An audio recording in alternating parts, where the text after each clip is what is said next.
Bonjour, c'est Sandra, bienvenue sur cette nouvelle petite vidéo. Aujourd'hui, je vais vous présenter un jeu qui est pas ce qu'il y a de plus récent, mais il a quand même pas mal tourné. Enfin, surtout sur les chaînes anglo-saxonnes, hein, les chaînes francophones un peu moins. C'est le Trick or Treat Tarot. Bon, faut dire qu'il est bien ancré dans la culture américaine. C'est un jeu de Barbara Moore, illustré par Jonathan Hunt et aux éditions L'Elveline. Il est sorti en 2021. C'est un coffret tradit, à la L'Elveline, les gros coffrets qui prennent une place pas possible. Mais bon, c'est des jolis objets, quoi. Donc oui, alors je dis bien ancré dans la culture américaine parce que vraiment l'ambiance de ce jeu, un peu pop culture, faut quand même le dire, c'est vous vous promenez dans une ville et le soir d'Halloween, et puis vous croisez toutes sortes de personnages, de gens déguisés en personnages plus ou moins reconnaissables.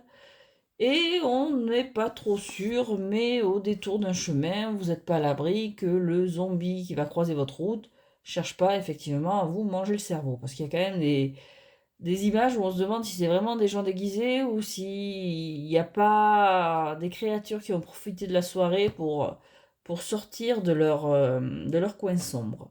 Donc c'est un peu cette ambiance-là, léger, mais avec sa part d'ombre en fait. Et j'avoue que j'aime beaucoup. C'est vraiment le soir d'Halloween dans les séries américaines, dans les films à la Hocus Pocus. Il y a aussi le film. Comment c'est son film? Ce nom. Je crois que c'est Trick or Treat dans mienne. Au Trick and Treat. Enfin, c'est pareil, on suit plusieurs personnages. C'est le soir d'Halloween et on va voir les aventures de plusieurs personnages. C'est un film d'horreur. Il y a les loups-garous, il y a un enfant avec une tête de citrouille. Enfin, c'est un peu creepy et ça se passe également le soir d'Halloween. On sait jamais si le monstre en face de nous, c'est un vrai monstre ou si c'est juste une personne qui va vous faire une blague en fait. Et c'est cette ambiance-là avec ce jeu. Donc le coffret, bon ben voilà, hein, c'est un beau bébé.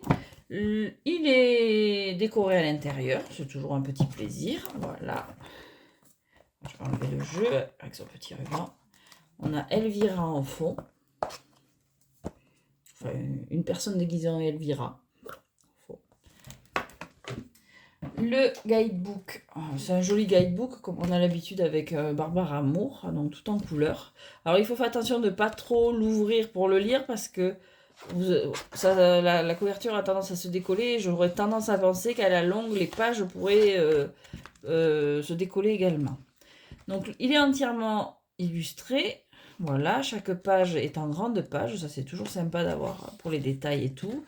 La description est en face, bon il y a une page par carte. Idem pour les mineurs. Bon, bien sûr avec des textes plus ou moins denses. Et puis à la fin, on a quelques petits tirages sur le thème d'Halloween. Mais bon, ça reste des tirages relativement classiques. Voilà. Donc, voilà. Trick or Treaters Companion. Voilà. J'avais même pas vu que le titre du guidebook n'était pas le même que celui sur la boîte en fait. Et donc les cartes. Alors les cartes, bon, ben, c'est un format classique l'Elveline, tant à la qualité que la taille. Je crois qu'elles sont un peu plus petites par rapport à du 12 par 7 tradi. Voilà, ouais, un tout petit peu plus petite. Le dos est coloré avec des belles couleurs très Halloween, donc avec du violet et du orange en dominant. Voilà, réversible évidemment. Et la qualité, bon, les tranches sont neutres et la qualité, bah, c'est du très fin. C'est assez fin, bon, c'est l'Eveline, quoi. Pour ceux qui connaissent, à la longue, ça a tendance peut-être à s'abîmer sur les bords, mais bon, globalement, ça reste de la bonne qualité et brillant, comme vous pouvez le voir. Voilà, donc, les cartes. Commençons notre balade dans cette sombre nuit d'Halloween. Donc, on commence avec le fou, j'ai mes vagues qui tournent. Donc, avec ce petit fantôme, alors, ce petit enfant qui déguisé en fantôme, qui visiblement est parti pour commencer sa tournée, pour récupérer ses bonbons. Voilà.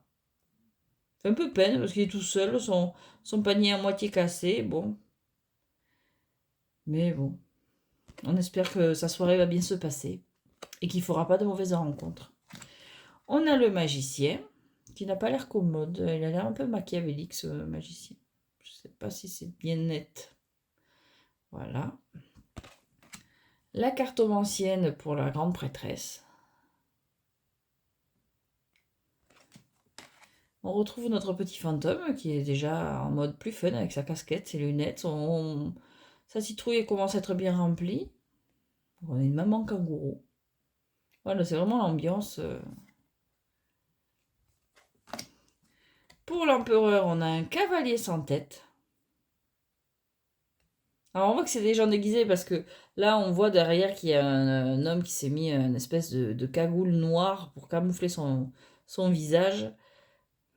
Alors, les enfants, le petit chien est trop mignon. Bon, il a une épée en bois, c'est... Le hiérophant qui raconte des histoires. Alors là on reconnaît, ça me semble, rappelle un personnage, mais je ne saurais pas le dire lequel. Une série. Je ne saurais pas dire laquelle. Bon, bref. Une princesse. Hein. Non, c'est pas celle de Adventure Time. Je ne saurais pas. Bon, là, c'est évident, pour les amoureux, on a... ça fait largement penser, même si bon, les couleurs sont pas... C'est ce que j'ai dit, c'est des déguisements. Donc, on est sur Morticia et Gomez Adams. Hop. Je fais trembler mon téléphone. Là, je sais pas, je connais ce... Alors, est-ce que c'est pas The Cat in the Hat? Je sais pas. Ça fait penser aussi pareil à un personnage américain de pop culture, mais je serais pas sûre. Bon, là, on a là, pour les... Bon, alors là, c'était le chariot. On prend les tons noirs et blancs, d'habitude, c'est les chevaux. Bon, on est sur du Rider Waite Smith. Voilà, on reste... bon, c'est un truc américain, donc, enfin, aux États-Unis, donc... là, on a la Belle et la Bête pour la force. Voilà. Pour la justice, on a une espèce de statue de la liberté, une femme déguisée en statue de la liberté. Et lui, il me fait plutôt penser au monsieur Monopoly. Voilà. Pour la roue de fortune, on a une espèce de Morpheus de Matrix. Avec à la place des pilules, des bonbons rouges ou bleus. Bon, on est pop culture. Hein. Là, pour l'ermite, on a un vieux magicien qui jette des bonbons. Il a sa petite lanterne quand même. Voilà. C'est vraiment l'ambiance. Un vampire pour le pendu. J'essaye de ne pas faire refléter la fenêtre. Parce qu'il est quand même brillant. Alors, la mort. Là, elle est creepy quand même. Hein, parce que soit c'est vraiment la mort, bon, mais ça fait un peu flipper pour la gamine. Et puis si c'est pas vraiment la mort, c'est pas... Si, elle fait un peu flipper, mais un peu mal à l'aise celle-là. Là, on se demande. Oui, là... on se dirait, il est un peu trop réaliste, lui. La tempérance.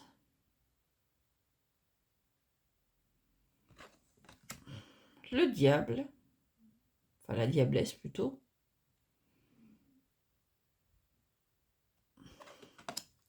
Là, on a la créature de Frankenstein pour la tour. On écrit là Frankenstein. Docteur Frank. Alors, on a une ballerine pour l'étoile.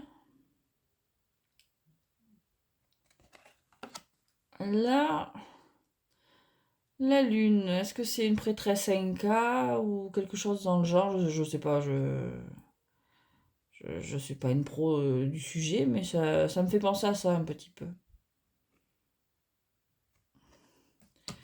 Là, on a une petite fille déguisée en tournesol pour le soleil. Le jugement. Ben là, c'est pareil. Est-ce que c'est un décor? Parce que bon, l'ange, on voit que c'est un faux, que c'est quelqu'un qui est déguisé. Mais là, est-ce que le cimetière, c'est un vrai décor ou...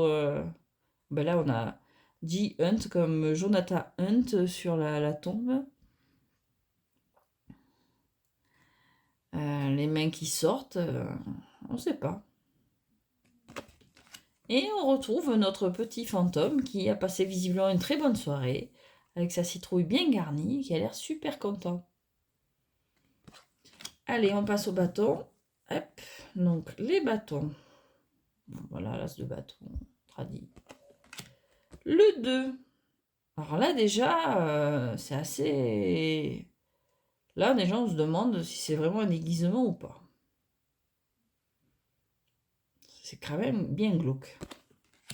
Tout comme celui-ci, d'ailleurs, le 3, avec son œil qui... La mise au point est pas top, je suis désolée. Là, c'est pareil. On ne sait pas si c'est vraiment un costume ou si il a pris cher, quoi. Attaqué par un zombie ou je sais pas quoi. Là, on retombe sur du plus léger avec cette... oui, on dirait Mérida du film Rebelle de Disney. Un petit bébé déguisé en quoi. Je sais pas s'il est en abeille ou quoi. Un petit nounours là. C'est d'une carte à l'autre, l'ambiance est vraiment pas la même. Ça dépend aussi, je l'imagine, des gens, de ce qu'on veut y voir dedans, hein.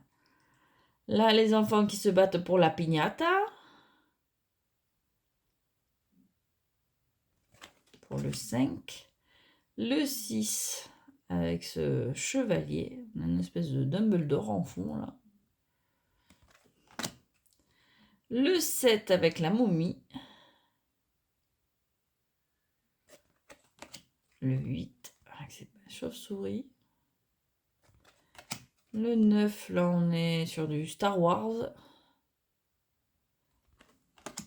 Et le 10, je dirais, comment il s'appelle, Igor. Enfin, quand il y a dans Frankenstein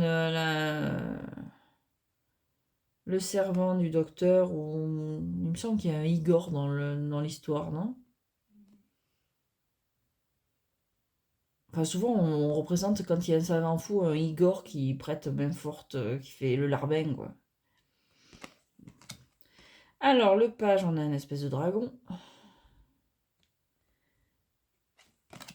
Le cavalier, on a chevalier romain, général romain, sur son chariot avec son petit poney, là. Une sorcière pour la reine, qui n'est pas très rassurante. Et un vampire pour le roi. Pour les coupes, bon, on met dans l'ambiance. Alors, on a Roméo et Juliette, Forever, pour le 2. Oui, ça ressemble aux sœurs Sanderson d'Hocus Pocus pour le 3. Le 4, on a une espèce de lézard, dragon, je sais pas quoi. Death by Chocolate, avec la main zombie, là. Pour le 4. Le 5, on repart avec un vampire. Une vampire. Là, pour le 6,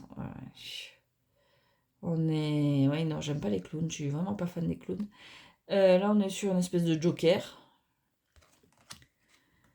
Pour le 7, Pick Your Poison, avec une fée clochette colorée. Là, on est sur une espèce de super-héros, je ne saurais pas le dire lequel.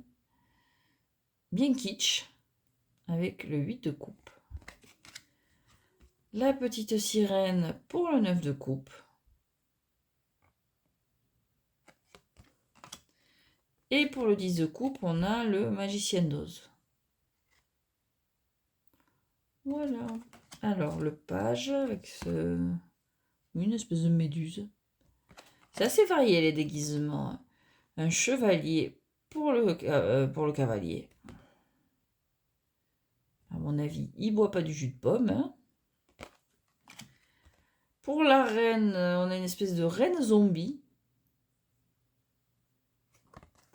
Et pour le roi, on a ouais, un homme déguisé en créature des profondeurs ou un truc comme ça. C'est assez fun. On a alors l'as d'épée. Reste carte, je saurais pas. Elle me fait un peu penser à Daredevil. En plus, bon, Daredevil étant aveugle, il y a un bandeau sur les yeux. Daredevil, et je sais pas pourquoi ça me fait penser à Kira aussi. Je sais pas. Bon, on va rester sur Daredevil parce que ça cadre mieux. Pour le 3 d'épée, bon, on a cette citrouille explosée. Elle a pris cher. J'imagine des enfants habillés en pirates qui se sont acharnés dessus. Pour le 4 d'épée, on a un vampire. Pour le 5, c'est un peu bizarre. Ouais, on a une espèce de princesse là qui est en train d'embêter un crayon jaune, un crayola jaune, devant un espèce d'orque. C'est un genre de phrase improbable qu'on sort que dans certaines occasions, que je me serais jamais imaginé sortir. Et l'épée me fait un peu penser à l'épée de Cloud dans Final Fantasy VII. Oui, là, on a l'impression d'avoir un bully qui harcèle le pauvre gamin, là. Mm. Alors, le 6 d'épée. Voilà, avec une espèce de mort, là. Dans un train fantôme. On a l'impression d'être dans un train fantôme. Bien glauque, hein, parce que lui, il a l'air vraiment pas bien vieux. Ou elle, je sais pas. Enfin, l'enfant, là, il a l'air tout petit, là. Et c'est assez creepy. Le 7 d'épée. Avec ce fou. Et ce raton laveur. Une autre momie pour le 8 d'épée. En tongue. Pourquoi pas. Et le 9 d'épée, on s'en ressemble à une belle eau de bois dormant qui s'attendait à un prince charmant, mais bon, perdu. Je sais pas ce que c'est cette créature. On se réveillait avec ça, merci quoi.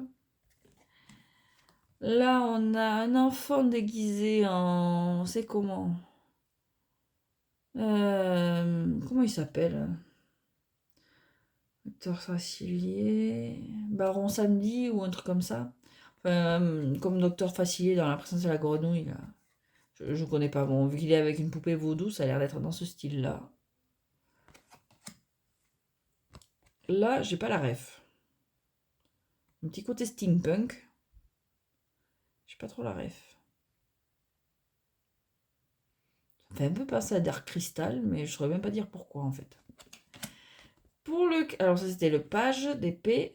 Pour le cavalier, on a ninja avec des chaussettes de foot. Détail qui tue. La reine, c'est une espèce de reine des neiges.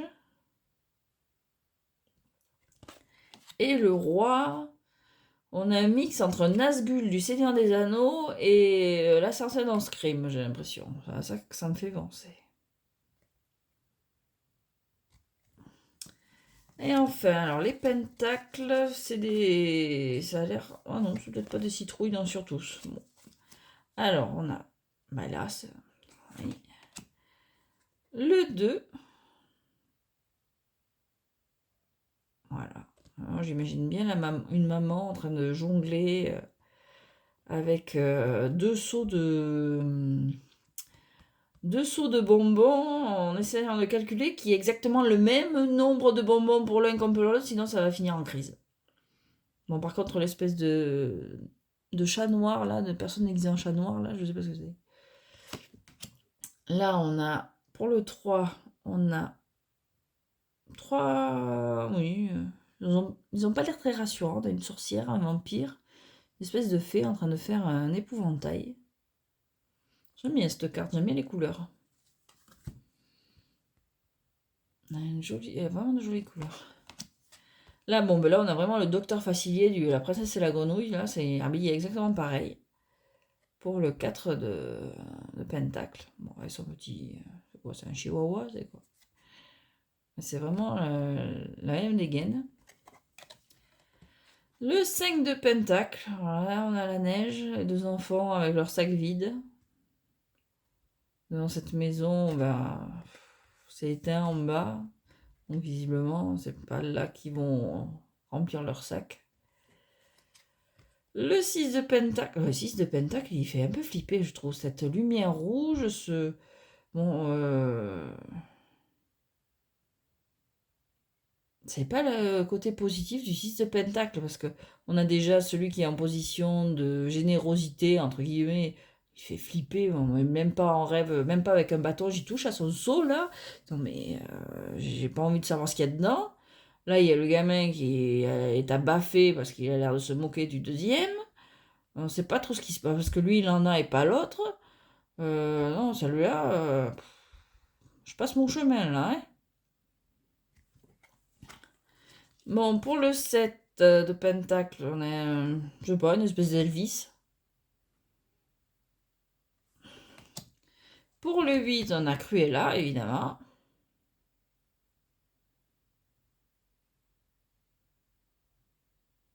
C'est fun, celle-là. On retrouve Elvira pour le 9. C'est bien Elvira, son nom? Oui, je crois, oui. Sexy, évidemment. Pour le 10, alors on a une panoplie de... Alors, on a vraiment la carte pop culture, là. On a la créature de Frankenstein. J'imagine pour le père, Dracula pour le grand-père. La mère...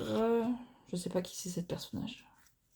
Mais il me semble que c'est la femme de Dracula. Enfin non, celle qui peut-être. Ce serait peut-être la femme de Dracula. Enfin, ouais. Pas la femme de Dracula. Celle de la créature de Frankenstein. Il y a eu des séries où on lui a collé une femme, non? Je vais pas dire de bêtises, je sais pas. Là, on a une espèce de petit Draculito, là. Et puis Sabrina, la sorcière. Apprentie sorcière. Ce page-là, mais il fait flipper, là. Là, celui-là, il fait flipper. Vraiment creepy. Là, pour le cavalier, on a... J'aurais tendance à dire on a un geek. Parce qu'il a la Pokéball autour du cou. Il a l'air à fond dans son truc. Ouais, là, il est prêt, là, le gars. Hein. Pour la reine, ça me ferait penser à la sorcière d'Hansel et Gretel, là, avec son cookie, une poupée enfermée, une autre par terre, près du feu. Voilà, ça me ferait penser à la sorcière. Elle a des bonbons dans les cheveux. Voilà, la sorcière d'Hansel et Gretel. Et le grand méchant loup pour le roi. On voit là la cape de. Là, pareil, on voit la cape du petit chaperon rouge qui a pris cher. Son panier abandonné, là.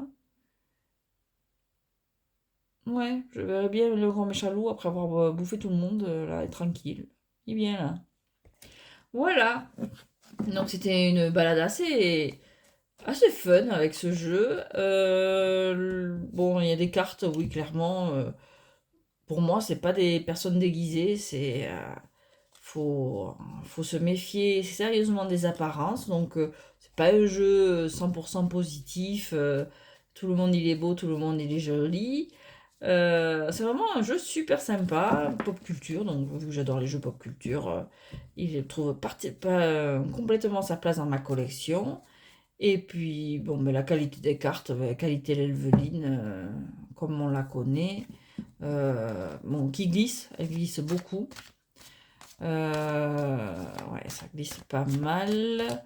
Pour mélanger, je sais pas si je vais y arriver. Est-ce que je vais y arriver à bien mélanger? Oui, ça va. Non, je me suis foirée. Oui, je me suis un peu foirée. C'est pas grave. Mais bon, non, ça se mélange bien. Ça glisse bien. Bon, elles sont brillantes, elles sont lisses. Donc, c'est mon petit jeu. Bon, mais je pense qu'on doit le trouver sur Amazon. Hein. Moi, je l'ai trouvé en boutique au musée du Tarot de Madrid. Parce que, bon, pense pas que je l'aurais acheté sur Amazon parce que j'étais pas sûre. Je savais pas si j'allais vraiment connecter avec. Les références, je les avais pas toutes. Puis bon, quand je l'ai vu en boutique, c'est vrai que j'ai tendance, bon, ben, c'est toujours le plaisir ben, de faire les magasins, de farfouiller. En plus, cette boutique, c'est vrai qu'il y a tellement de références, c'est un vrai plaisir, je peux y rester des heures. Je l'ai vu, Halloween approchant, je me dis, allez, je me laisse tenter, je regrette absolument pas. Vraiment, il est vraiment super fun. Je l'aime beaucoup. Je vais pouvoir le rebrasser là. Oui, là, il y a vraiment des références qu'on connaît, mais il est très ancré euh, États-Unis, quoi, au niveau des références. Voilà. Donc, merci pour avoir suivi cette vidéo jusque-là. Je vous souhaite une très bonne journée, une bonne après-midi, bonne nuit peut-être. Portez-vous bien et je vous dis à bientôt.